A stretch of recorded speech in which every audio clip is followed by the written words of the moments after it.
एक बार की बात है, एक गांव में एक साधु रहता था। वह बहुत शांत, धीर और ज्ञानी था। साधु का सारा जीवन तपस्या और ध्यान में बीतता था। वह रोज सुबह सुबह गांव के किनारे वाले जंगल में जाकर ध्यान करता और दिन भर वहीं रहता। गांव वाले उससे बहुत मानते थे और उसकी बातें सुनकर अपने जीवन में सुधार लाने की कोशिश करते थे। एक दिन गांव में एक धनी व्यक्ति आया जो बहुत घमंडी और क्रोधी था। उसने साधु की प्रसिद्धि सुनी और सोचा, ये साधु लोग केवल दिखावा करते हैं, मैं इसे नीचा दिखाऊंगा। धनी व्यक्ति साधु के पास गया और उसके सामने बैठ गया। उसने साधु से कहा, तुम्हारे बारे में सुना है कि तुम बहुत ज्ञानी हो, लेकिन मुझे नहीं लगता कि तुम मेरी कोई समस्या हल कर सकते हो। साधु ने मुस्कुराते हुए कहा, बोलो, तुम्हारी क्या समस्या है।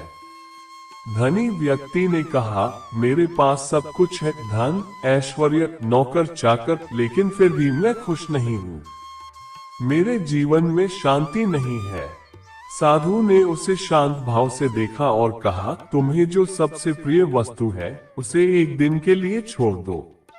धनी व्यक्ति को ये सुनकर बहुत गुस्सा आया, लेकिन उसने सोचा कि साधु का मजाक उड़ाने का यह अच्छा मौका है। उसने अपने सबसे प्रिय रत्नों से सजी अंगूठी उतारी और साधु को दे दी, ये कहते हुए कि देखो, मैंने अपनी प्रिय वस्तु छोड़ दी। अब बताओ, मैं शांति कैसे प्राप्त करूं? साधु ने अंगूठी ली और उसे पास के नदी में फेंक दिया। धनी व्यक्ति क्रोधित हो गया और चिल्लाया, तुमने मेरी कीमती अंगूठी फेंक दी। अब मैं तुम्हें सबक सिखाऊंगा। साधु ने शांत स्वर में कहा, देखो, ये तुम्हारी परीक्षा थी। तुम्हारी खुशी और शांति किसी वस्तु से नहीं जुड़ी होती। जब तक तुम अपने बाहरी सुख सुविधाओं पर निर्भर रहोगे, तुम कभी वास्तविक शांति नहीं पा सकोगे।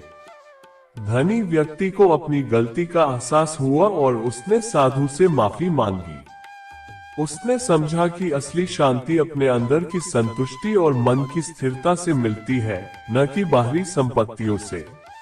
उस दिन से धनी व्यक्ति ने अपने जीवन में साधु के उपदेशों को अपनाया और धीरे धीरे उससे भी सच्ची शांति और संतोष प्राप्त हुआ।